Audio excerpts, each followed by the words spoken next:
This is Rob Pirie with the Coffee Runs Deep podcast, where we interview coffee farmers, coffee roasters, and we share their stories. I truly hope you enjoy the experience. Welcome back, everyone. We have a sweet little episode for today. Mike and I discuss roasting on the Aleo Bullet and his startup journey as a veteran. We also talk about Black Rifle Coffee's IPO, the competitive coffee atmosphere in Southern California, and the importance of coffee shop design and theme. So let's meet Mike and dive in. Welcome to the Coffee Runs Deep podcast. I'm your host, Rob Pirie, and today we have a special guest on, Mr. Michael Ceniceros with Revision Roasters. Mike, tell us about yourself and let's dive into your story. All right. So I'm Michael Ceniceros. I'm the roaster here at Revision Roasters. We're a smaller roaster. We kind of started, I would say it was kind of like our COVID job. When everything kind of died down a little bit, we decided to pick up coffee roasting. I have a background in the military, and for the whole time I was in the military, I was just so used to drinking like Folgers sludge, like the instant coffee, and that's all I knew for like the longest time. And this all started when I went down to Temecula. Temecula, California. It's like a wine country down in Southern California. And I went to a coffee shop one day, and I saw all these different kinds of coffees, and I had no idea what they were. I was like, what is that Ethiopian? You know what I mean? And I've the lady was nice enough to help me out, and she showed me a nice Ethiopian for the first time. And I remember drinking the first cup of coffee and I was amazed. I had like notes of blueberry and like apricot. And I was like, what is this? Like, what is this magic thing? And she was like, this is specialty coffee. And from there, I just dug in deep. I just went deep into it. I started watching as many YouTube videos as I could about roasting coffee and where coffee comes from. For the longest time, I didn't even know coffee came from a coffee cherry, Yeah. And I just kind of went, full force into it and started learning everything I could. I started roasting on a skillet and over the flame and started messing around with that, and kind of went to work. And then people were like, I heard you're roasting coffee. And I was like, yeah, well, I'm not really roasting coffee, but I am. And they were like, well, let me try some. So I tried some there, people started buying it and they actually started liking it. And then I started really getting deep into it. Started with like an SR 800, the fresh roast, and then started jumping up to the Aleo Bullet and just started going down this rabbit hole. And here I am. It's been about 2 years now, and I'm loving every minute of it. I'm enjoying everything that I'm learning. I enjoy serving coffee to people. It's a great time, man. And I never thought I'd be here on a podcast with Rob Pirie. I've probably watched about 1 million of your videos. That's how I started, was by watching you, and you helped me with coffee suppliers and give me the list and everything like that. And here we are. So it's been a wild journey, but I'm loving it, man. Heck yeah, dude. Yeah, it feels weird sometimes, like when people tell me they like watch my, because a lot of times, like I create these videos kind of for me, and it's just like, I don't know, I really don't think about who they're kind of impacting a lot of times and stuff like that. So it's been kind of cool to see a lot of people come back and say, that they've got something from it. So yeah, that's been pretty cool. So you're still roasting on the Aleo Bullet? Yeah, so I'm still on it. We eventually we were going full force, and we kind of slowed down because we had our daughter, and then we kind of slowed down on the business. But now that our daughter is 1 year old and she's starting to be a little bit more easy to manage, we're starting to pick up again. Eventually we want to start looking into like the Mill City roasters, anything bigger, the Probats, anything like that. But for right now, we're just on the Aleo. And then we do want to eventually jump up. That's something we're probably going to be pulling the trigger on in the next year. We're just trying to kind of take it slow right now. Yeah. So you just have really an online store. You don't have like a storefront. Do you No, plan to get no a storefront right now. So that's eventually what we want to do. But we're just, like I said, we're just kind of taking it slow for the time being. Life kind of happens. But right now our sales have probably doubled in the last year. I don't know if it's just because COVID's dying down and more people are going out to coffee shops and stuff, but our sales are going up. So we're eventually going to start shifting into a bigger roaster. and then into a storefront. That's our main goal. Yeah. What Sure. size would you be looking at to go to next? Because Man, a Leo's a 1K. yeah, And so it's just a 1K. And I think the cool thing about the Aleo Bullet, I mean, it does have its pros and its cons. The pro would be it's smaller. The cons would be it's electric. You're not going to get as much heat as you would as a gas roaster. But the cool thing is with it is that we can kind of, with a 1 kilogram roaster, is we can kind of focus in on that batch. So we instead of having like a bigger batch to kind of screw up on or mess up on, we can put more focus on a smaller batch and tweak it better to the way we want it. So that's why we put on our bag small batch specialty coffee or specialty coffee. It's because it is small because we are roasting on an Aleo Bullet, but also it's we take more time, we pay more attention to it. So each batch that we put out, we know that it's to the way we want it. Yeah. That kind of makes sense. Oh yeah. So what size would you want to kind of go to next, you think? Ooh, man, I would probably want to jump up to like maybe a 4. I'd want to do something pretty big. If I was going to drop the money in it, I'd probably go something pretty big.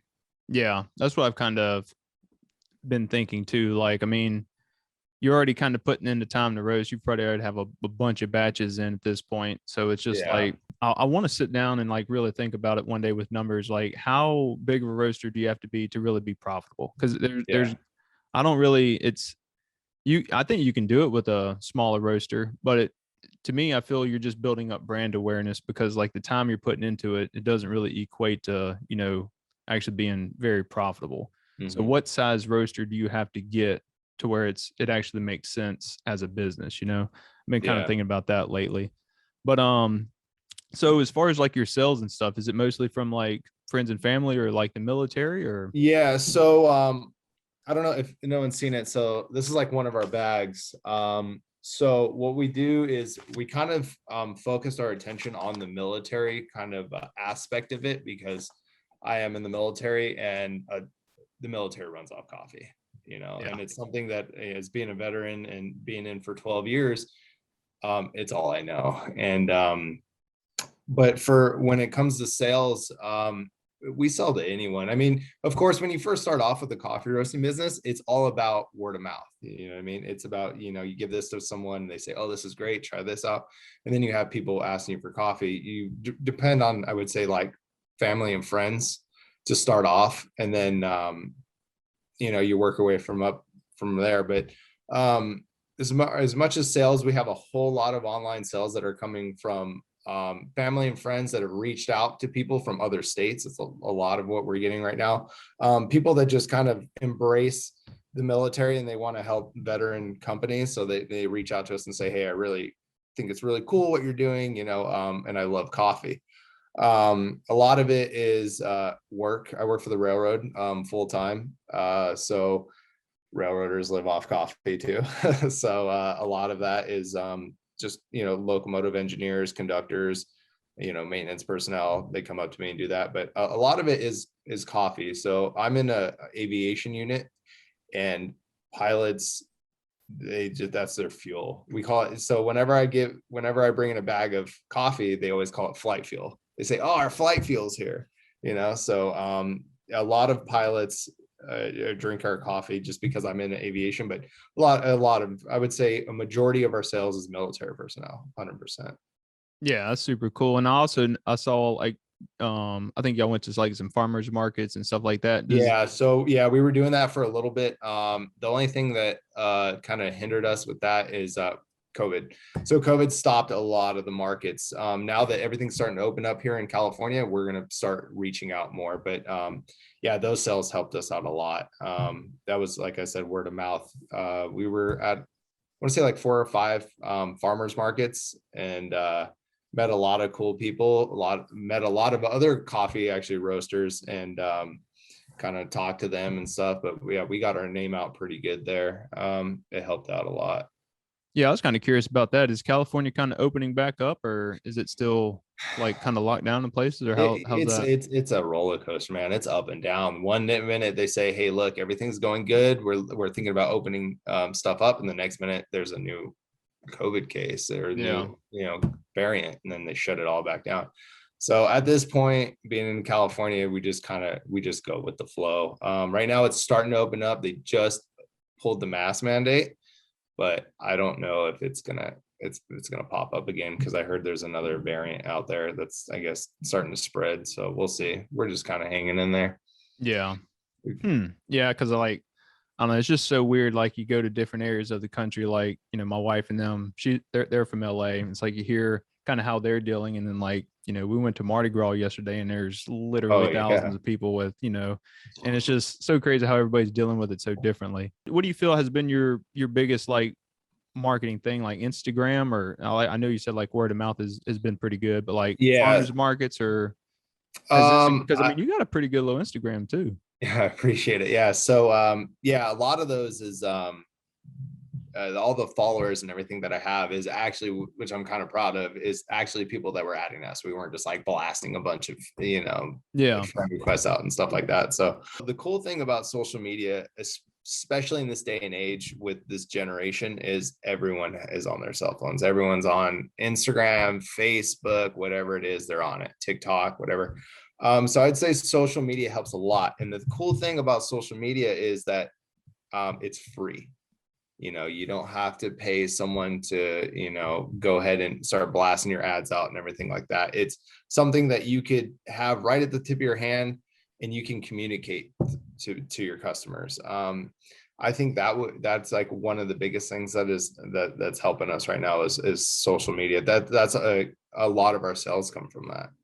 Gotcha. Yeah, that's what I was I don't know. It's social media is one of the things that's I don't know. I've just been thinking the amount of time you put into it, is it worth the squeeze, Yeah. And exactly. The thing about social media is you have to put in the time with it. I mean, it's, you can't sit there and just post one picture and then say, oh yeah, well, there you go. You have to be, you got to reach out to people on it too. So right.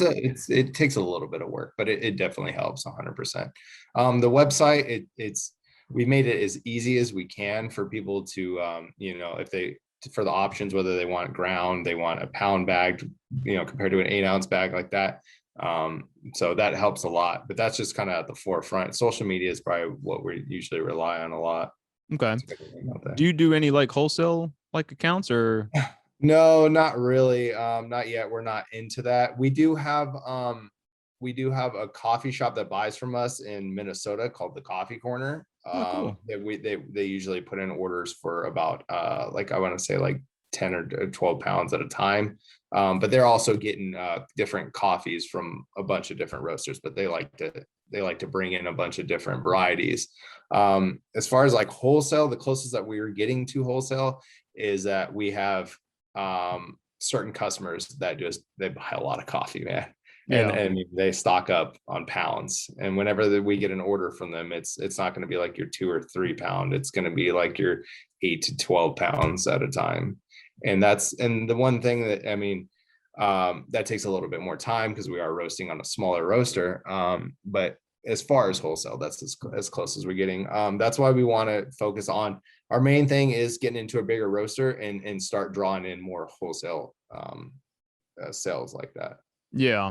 So. And in California, how are you operating under the cottage food law type deal? Or? Yeah, so we have a cottage food law. You have to have so California makes it pretty hard to own a small business. Yeah.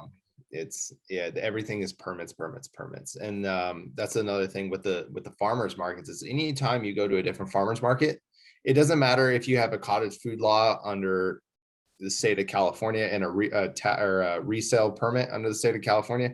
Each county that you go to, you have to reapply for a permit under them.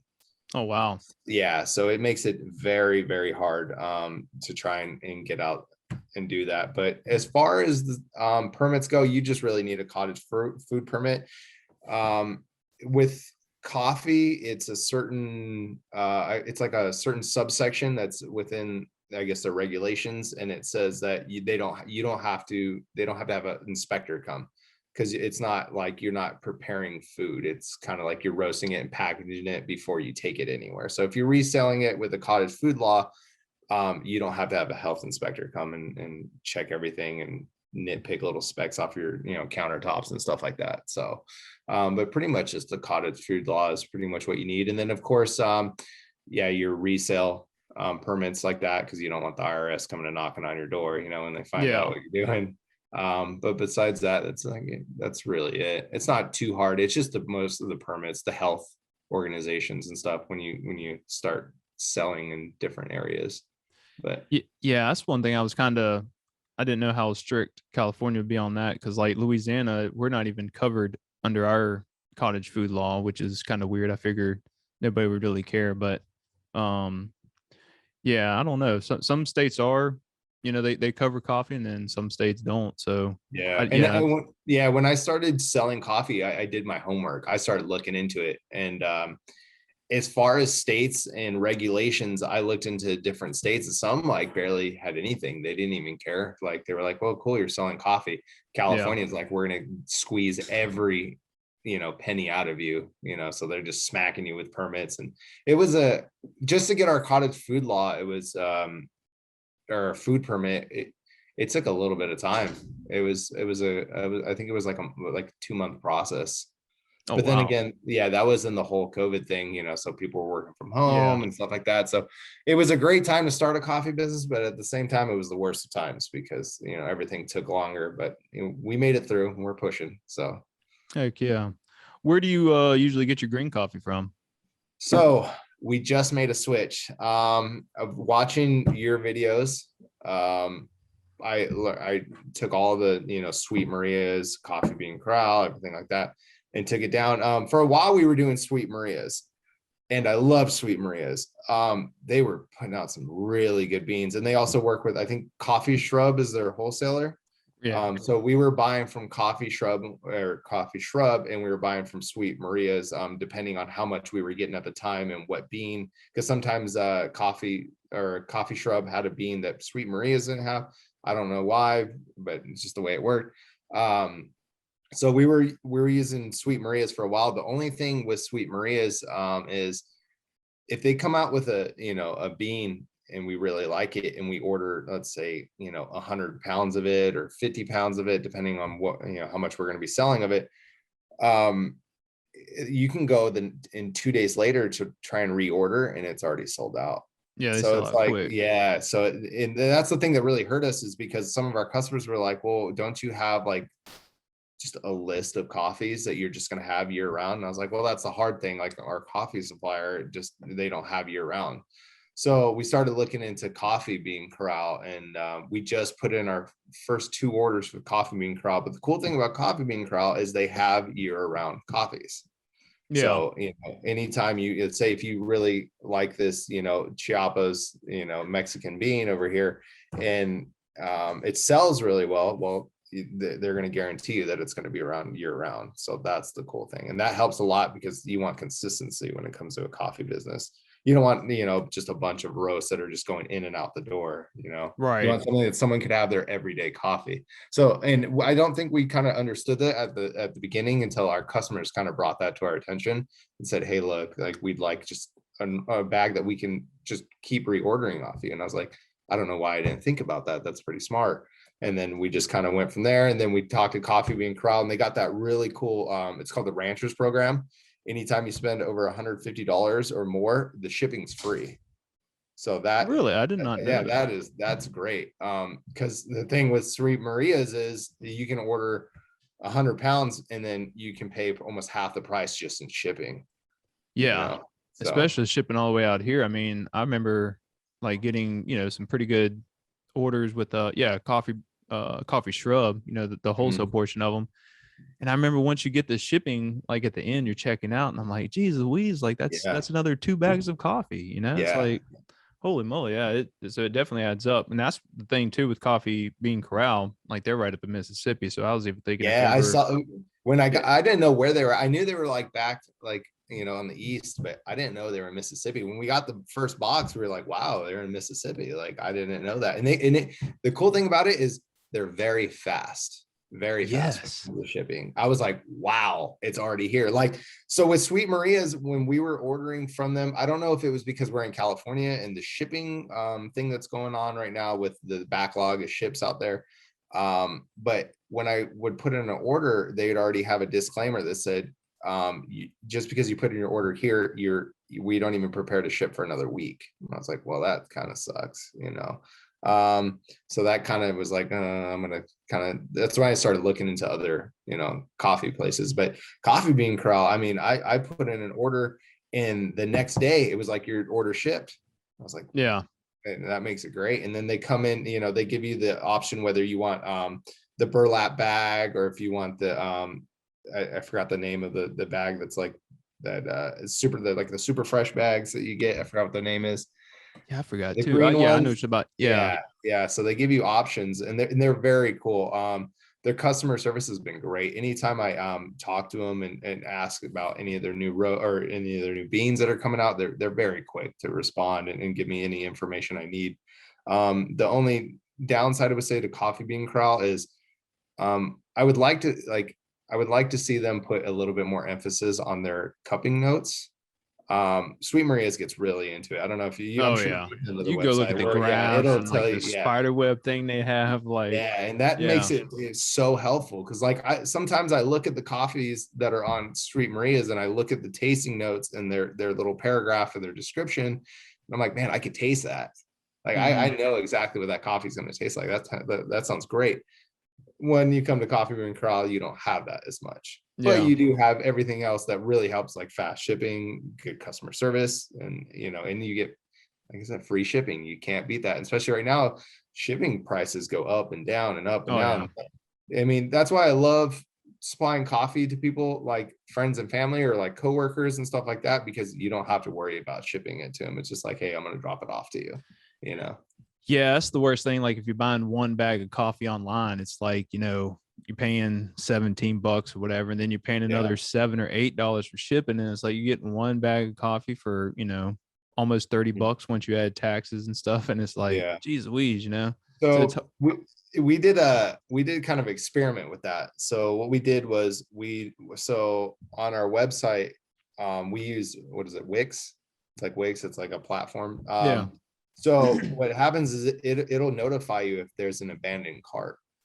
So whenever someone comes in and starts their order process and then just abandons it, it still collects their information. So what we do is we reach out to them and we say, hey, we just noticed that, you were on our website and that you were looking at ordering this bean. Is there any reason that you didn't purchase this bean? Or, how could we help you? Is there something that you didn't like? That's something that you saw that you weren't, just trying to be good customer service.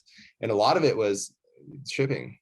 It's like, well, I'm paying half the price for the bag just in shipping, so, and then that makes it more complicated when it comes to shipping. It's because now you got to start, real thinking about, if I sell how many bags at this price, would I be able to give free shipping, or how can I help, and that throws a big, wrench in the operation. So. Yeah. And that's the other thing too. Like, do you price accordingly so you can offer free shipping? And then like, if you order 3 bags, do you price it just perfectly where it hits $50? That way, you can basically give free shipping. That way you're kind of funneling everybody to always order at least 3 bags. That way you're always getting that free shipping. So there's little strategies to it. And it's just like, how do you kind of navigate that? That's one thing I remember, just trying to do. And but if you buy 1 bag, I mean, geez Louise, you're paying so much with the shipping and stuff added on. It's not really worth buying just 1 bag. You almost always got to buy, 2, 3 at almost a minimum sometimes. And the thing that really kind of, I would say, is a burden is when you order a coffee, let's say like you see someone's coffee, you order it and you get it to your house, and it's not that good. You had it looks so much better, and then when you get it, it's like, oh well, it's not that great, because don't get me wrong, there's a lot of great coffees out there, but there's some that just, it's just another Starbucks drink in my eyes. Yeah, and that was one thing I liked about, with Sweet Maria's too, is, you could order 2 pounds of, say, an Ethiopian, and then like if you liked it and you've done roasted a bunch of ways, then you can go and buy from Coffee Shrub and get, the 50-pound sack or whatever. So it's cool because you can sit there and, instead of just asking for a bunch of samples from everybody, you can actually buy 2, 3, 4 pounds and then see what you like from it, and then actually go buy something big. So I like how Sweet Maria's has that, but the other thing too with Sweet Marie's is they're pretty pricey when you compare other, importers, like, even like Coffee Bean Corral or Showroom Coffee and La Bodega and a lot of others. I mean, you'll have La Bodega, I think, up there too, if I'm not mistaken. Yeah, I believe so. I think I looked into them and they were pretty high priced too. And the only reason why I kind of focused on Sweet Maria's is, and I paid the higher price, I want to say, is because their beans are just they were great. I Yeah, you don't pick never out too had. many bad ones. Yeah, I've never had. I mean, I've had one where it had a bunch of like like Quakers in it and stuff. Yeah. But that was about the worst I had. But everything else, it was on point. All the notes matched up, and it just roasted very well. So that's the reason why I kind of stayed with Sweet Maria's. Yeah, and I don't know if they have they have to de-stone the coffee and all that before like Sweet Maria's bags it up, because I've never found almost anything. And Yeah. So I think they do that. And then I think after, I don't know. And then when it gets to Sweet Maria's, I think Sweet Maria's and Coffee Shop, they're just the ones that just organize the sales, if I'm not mistaken. Don't quote me on that, Sweet Maria's. I'm just saying, but yeah. But it's always like really clean. Because I've gotten some bags from, down at the wharfs down in New Orleans, and you can come back and it's like, you're picking out a bunch of bad coffee. Yeah. So it's you're definitely paying for, I feel, that sorting or that quality that Sweet Maria's or even Coffee Bean Corral or any of them's kind of putting out. So 100%. Yeah. So what is the competition wise, like, down here in Louisiana, it's really not that competitive yet. I imagine, 5-10 years down the road, it probably will be, but like Southern California, like San Diego area and stuff like that, it seems like it's super competitive. It seems like every coffee roaster that that you look on Instagram, it's like, oh, San Diego, LA. And it's like, there's so many down there.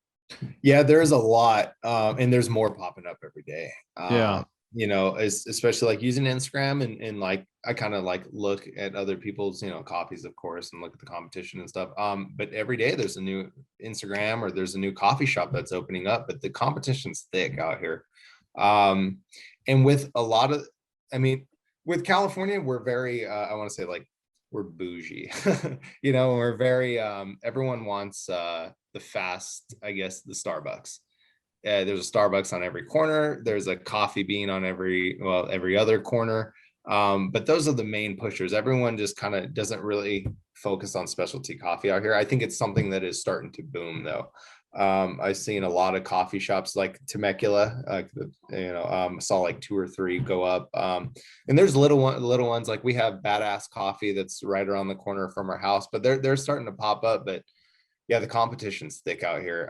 I feel like, and out of all these coffee shops that that are popping up, like me and my wife, I don't know, I'm sure you like this too, but we love just trying different coffee shops. That's our thing. Like, if we have nothing to do, we're gonna go out and we're gonna have a good time, and just instead of bar hop, we're gonna coffee hop. You know what I mean? Exactly. And we're gonna be all caffeinated and we're gonna have a good time. And we're doing that a lot. And a lot of these coffee shops that are coming out, there's not too many that wow us.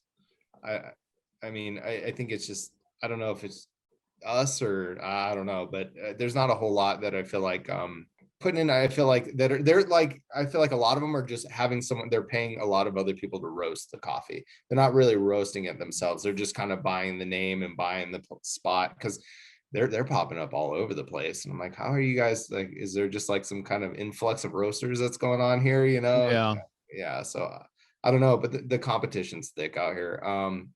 There are some really good coffee shops. I think one that I really like is I don't know if you've heard of them. They're called Lucky's Coffee Roasters. I haven't heard of Lucky's. I'm going to look them up. Look them up. So Tyler, the owner of its name is Tyler Smith. They have a little shop down here in downtown Upland, and then they have one in Claremont. And I know he's been going to all the coffee expos, and every coffee that I've had from him is just delightful, man. Their Ethiopians are just off the chain. You know what he roasts on, or what's that? Do you know what they roast with, or? I have no idea. I could text him and find out, but I'm not too sure. Yeah. I think if I remember right, I think he has a San Francisco. I'm not too sure though. Okay. But yeah. Heck yeah, dude. So I know you were talking about living in potentially a different place or something one day. Would you plan on opening up a brick and mortar in California? Or would you think about maybe doing it some other place if you decided to move as well? I would say it's always a risk whenever you move, when you start to get customers in California, you don't want to just like, move and, because kind of cheat customers out of it a little bit, you kind of want to be there for them, especially when you put your roots in one state. I think if we were going to open up a storefront, we definitely probably look into a different state, just because California is just, the taxes are so high. And I feel like, coffee is all around us. Like I said, the competition's popping up all over the place. Everyone focuses on Starbucks and Coffee Bean. And it's like, well, and I talked to some of these coffee shops and I asked, like, are you guys managing here? And they were like, well, yeah, but they just opened up 4 Starbucks around the corner.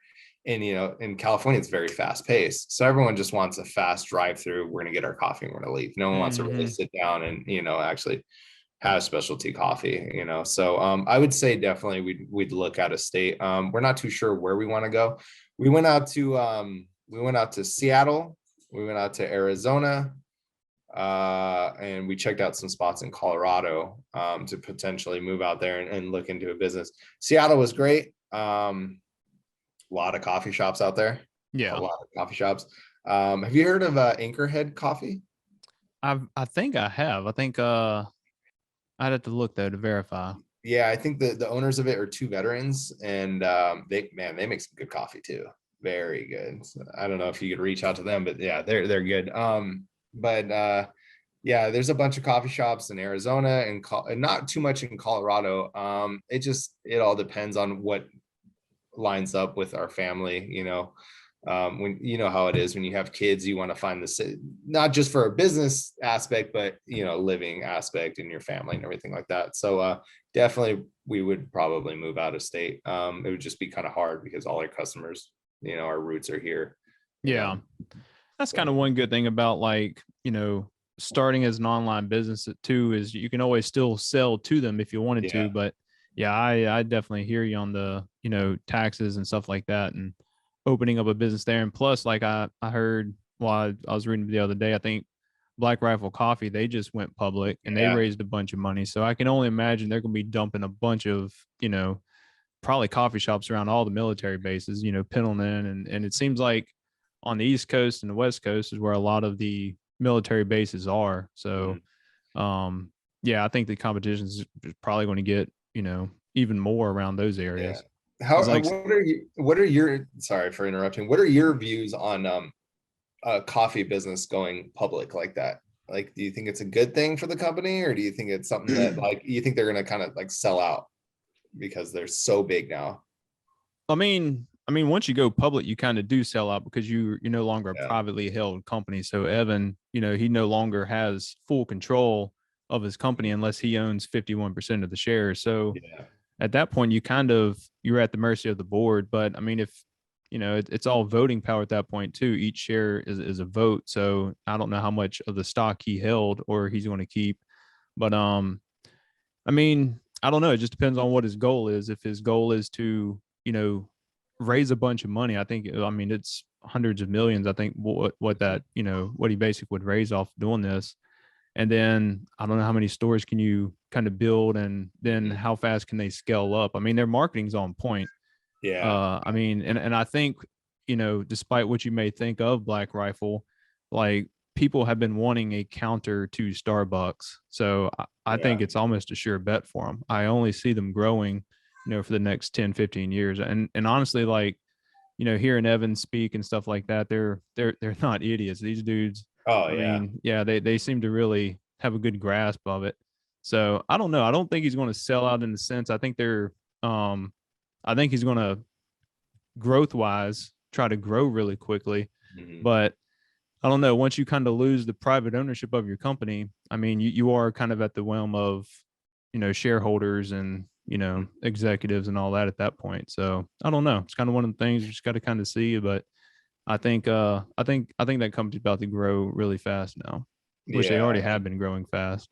Yeah, and I think it's really cool. Like, I think it's awesome to see a coffee company like grow and get publicly traded like that. It makes it like it kind of gives you hope for like the little roasters that are like, man, Oh I yeah. would love to be that big one day, you know.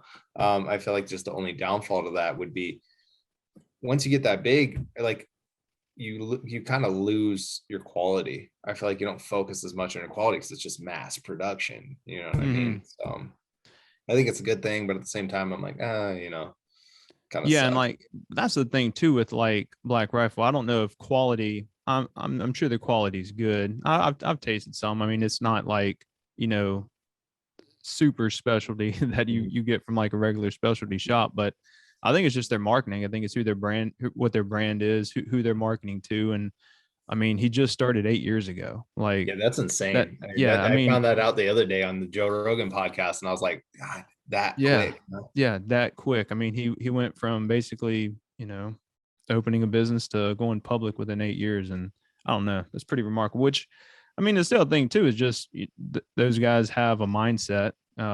He's clearly able to manage a lot of things at one time, and I think that's kind of one thing for, you know, for me that's been hard. You know, with family, I'm sure the same thing like what you were Yeah, oh, saying, yeah. like, you know, you add another kid to the mix. I'm at 3 now, and mine just turned, you know, 13 months this month. And it's like we're just getting to that point where, you know, it's getting a little easier. So I can kind of get back to Yeah. doing stuff. And Mhm. but it's like, geez Louise, it takes so much time, you know, and like Yeah. it kicks you down for, you know, you like I love them to death, but it holds you back. You know, it really Oh, does. It kind of 100%. ties you a little bit. But you know, it's one of them things like it's not always going to be like this. And you just keep on moving forward. Like you said, like you know, you have those little periods where you got to pause a little bit, but then, you know, it gets a little better and you start back and you roll and it ain't like you lost everything you learned before. So now it's just like growing further. And that's how I Exactly. feel. It's just like working out, running, or anything like that. Like you're going to have those periods where you get, you know, hurt, got to stop for a little bit and then, you know, grow, get back at it. Mhm. So, yeah, I think that's pretty cool. I don't know. I'm anxious to see what Black Rifle does. I think they're definitely going to grow pretty quick here in the next, you know, 5 to 10 years. So Yeah. And you know, all their charities and everything that they do for like the veteran community, first responders, and everything like that, super, super cool. And I think that's what helps them a lot is that they targeted their audience exactly who they wanted to go to, and it just oh yeah. worked perfectly. Yeah, I mean, they're a prime example of finding an avatar and then like going after that one Yeah. group of people, you know, and like, I mean, yeah, and the other thing too is their marketing so on point with like Mad Best and the videos and all this. I mean, Yeah. it's like, I don't know, it's entertaining. It's some, you know, it's not for everybody, which I think that's another thing too. There's so many coffee shops out there wanting to appease everybody, you know, wanting to Mhm. be in.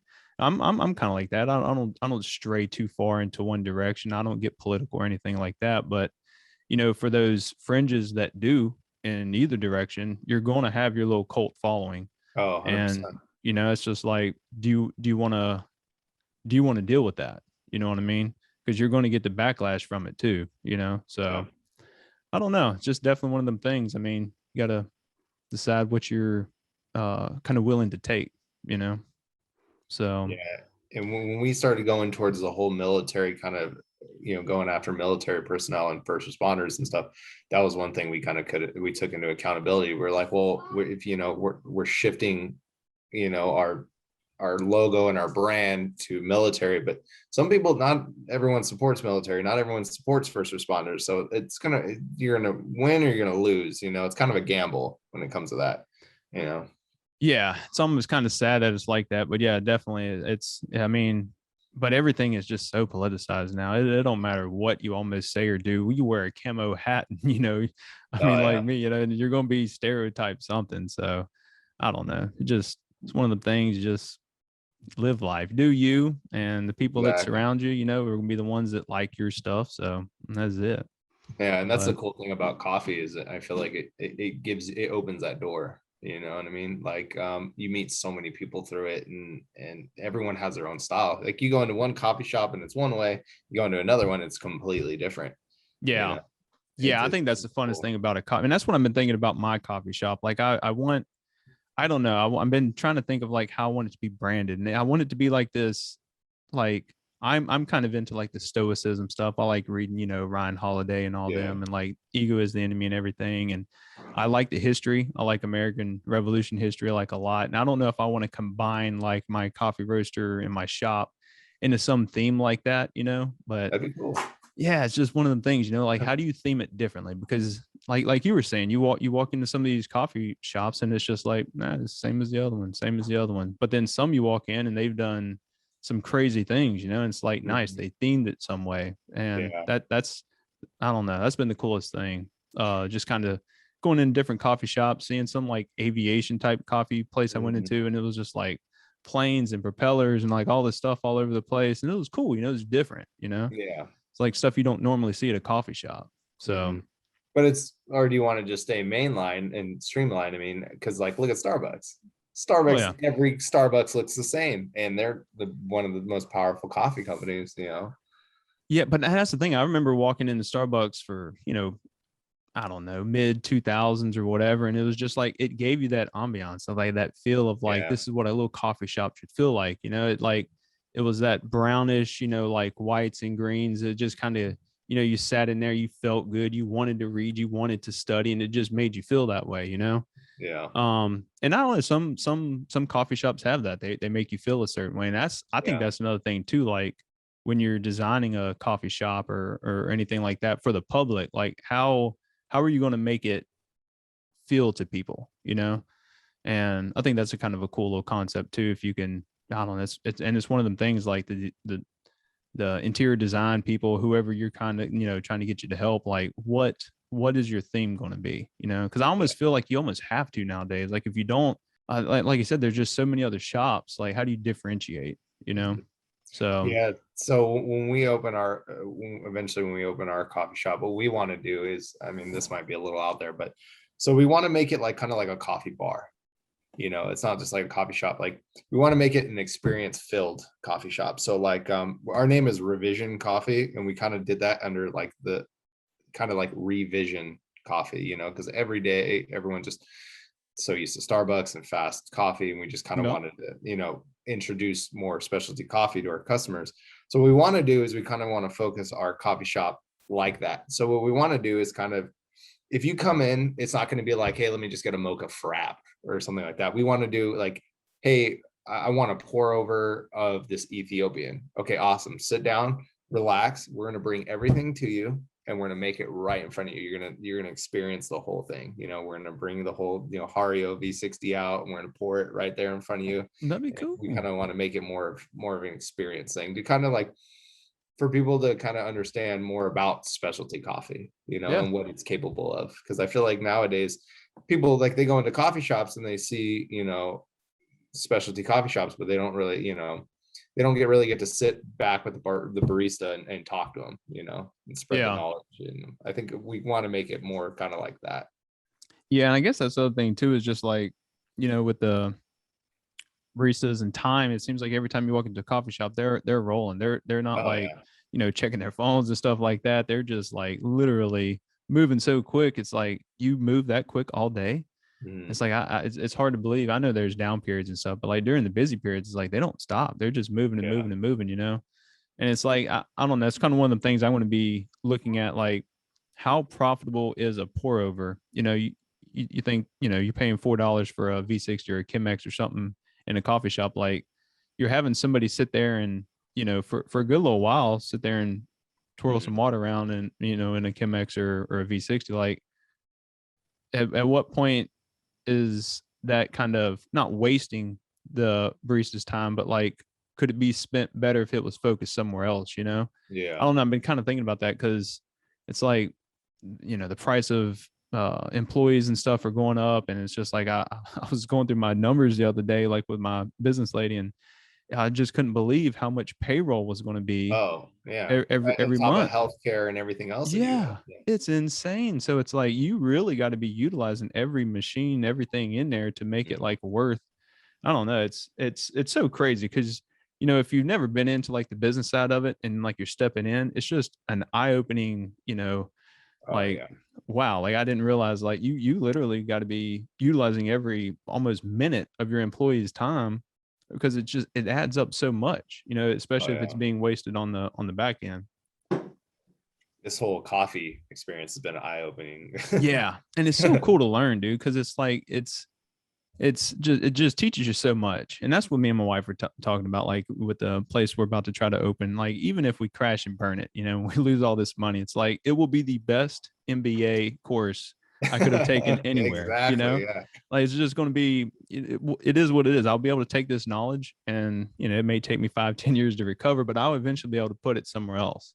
Yeah. So, And you know, it'll probably be the funnest crash and burn you'll ever have in your you know, life. that's the other thing too. Like I'm at that point in life where I don't care when I open or how cool it's going to be when I open. Like I'm enjoying like every portion of it, you know, like Yeah. I'm enjoying figuring out every little piece, like the business plan, dealing with the bank now. And it's just like talking to them and like realizing how much you just don't know, like getting you know, a loan or something, like talking to these dudes, and it's like how far it has to go up their chain of command and like how they got to like pitch it to people. And it's just like so much stuff, you know, Oh, but 100%. yeah, it's Just when definitely you thought it fun, was man. over, when you had all your coffees Yeah. dialed in, you know? Yeah, exactly. So I don't know. It's definitely pretty cool. Um, I guess as far as like, you know, roasting concepts and stuff, what was your hardest roasting concept to kind of get past or get through? What do you mean by that? Like whenever you're learning to roast, what thing just kind of like really was hard for you to kind of learn or pick like the up or whole something? process Yeah. of everything? So before I started roasting coffee, like I said, I did my homework. But it's scientific, you know, Yeah. the Maillard effect, the development phase. I was like, what is this? Like, mind blown. I'd want to say that the hardest concept for me to grasp would be just the different kinds, like what beans taste good at what roast. And I feel like that was because like there's some that are like I want to say, like, you know, you go to your Central American beans, you know, your Costa Ricans and stuff. I feel like those are very, very good when it comes to like the dark roast. I feel like Right. that's, you know, like the caramel, the chocolate flavors, and everything like that. You go to the Ethiopians and it's more like the light roast, you know, the city roast and stuff like that. And I think for me, I had that completely backwards. Like at first I was roasting Ethiopians at a dark roast, but I had a dark roast as a light, and I was just kind of like, I didn't understand the concept, and I really had to dig into like the beans and the meters that you know, these beans are grown, and kind of understand you know, the flavors that you're going to get out of these beans. I just kind of dove into it, man. I didn't really, you know, I did my homework on how to roast and the effect, but I really didn't know how the beans were going to taste at what roast. And I think that was like my hardest thing to grasp. For like 2 weeks, I was like, why don't my beans taste good, you know? But besides that, once I figured out, hey, look, there's certain beans that just taste better at a city roast. There's some that just taste better at, you know, a full city plus, a Vienna roast, you know? Once I grasped that, I think that I would start to smooth sail after that. But it was just the whole science behind it. It was Yeah. just, you know, especially if you've never done it. It's because like, when you start off, like at first I watched a Black Rifle YouTube video, and I saw him just roasting coffee over an open fire on a skillet. And I was like, this could be easy. I got this. So I started doing that. And then I came back and I was like, why are my beans black and my house full of smoke? You know? So I was, you know, I thought it was cool, and that I was going to be fine. And then I started moving up to the SR 800 to Aleo Bullet. And then after that, each time you start going a little bit more advanced, it's a whole, things change, you know, Right. those times change, you know, temperatures change, first crack changes. So yeah, that kind of throws a little wrench in our operation. But like I said, we're pushing through. We're ready for the next step, you know. So, Yeah, that kind of leads me into my last thing. Just kind of what's your goals with? I know you want to eventually have a little shop and stuff like that, but yeah, just kind of wrap up with what your little goals and everything going forward. Well, we definitely want to get our coffee out to more customers. That's our main thing. We want to start exposing our brand to more people, and I want to say, of course, we're going to open up a shop, but I think our goals are to meet more people. We want to start doing more pop-ups and everything like that.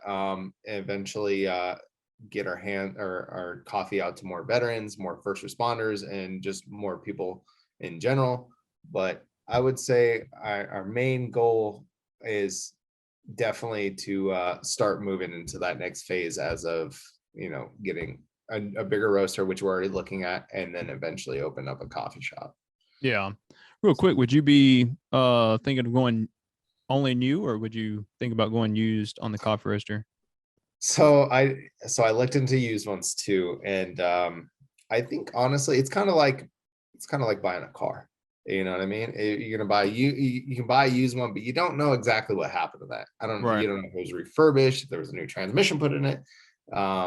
You don't have. It's not like you have a Carfax for a roaster. You know Right. what I mean? Exactly. So I think we would probably go used, especially because I'm pretty sure, I don't know how good the warranty is on some of these roasters, but I know they kind of come with a warranty for a little bit. So I think we would just go new, just so we Gotcha. know we're starting off fresh. You know what I mean? Yeah. And yeah, it kind of, I feel like it's going to kind of alleviate some hiccups, in case like a burner goes out or something like that. Right. Definitely probably new. Heck yeah, dude. Well, cool deal. Any last words or anything you want to kind of put out No, there? that's pretty much it. I appreciate you having us on. I can't believe I'm on the Coffee Runs Deep podcast. Oh, heck yeah, dude. I watched it from the beginning, and then when you put your Patreon on, and I was like, wow, this is going to be really awesome, because you're like the first person I know that's done this. So it's very cool to talk to you and watch all the other roasters and coffee wholesalers. So it's a cool experience, man. Heck yeah. Well, I appreciate that. Yeah, it's definitely been a fun little experience, and I've met so many people through the YouTube and now the podcast, and I don't know, it's definitely paid dividends just in who I've been able to kind of hang out with and meet and stuff like that. So, yeah, it's definitely been pretty cool. So, Mike, stay in touch, dude. And, of course, I'll link all your stuff down below, and yeah, if y'all have any questions, hit him up. So awesome, sounds good. I appreciate it, sir. See you, buddy. All right, take it easy. Thanks for tuning in to the Coffee Runs Deep podcast. I truly hope you enjoyed this episode. Thanks again, Mike, for coming on. Always nice to discuss coffee with another veteran brother. If you want to help support this podcast and keep it ad-free, you can support via Patreon, link below. I have a nice fermented coffee from Mauricio I'm going to be sending out this month to a couple of patrons. Please leave a review, share with a friend, and I will see you in the next episode. It's a dude who has the keys to the shop, so to speak. Thank you. Enjoy. Look, peace out.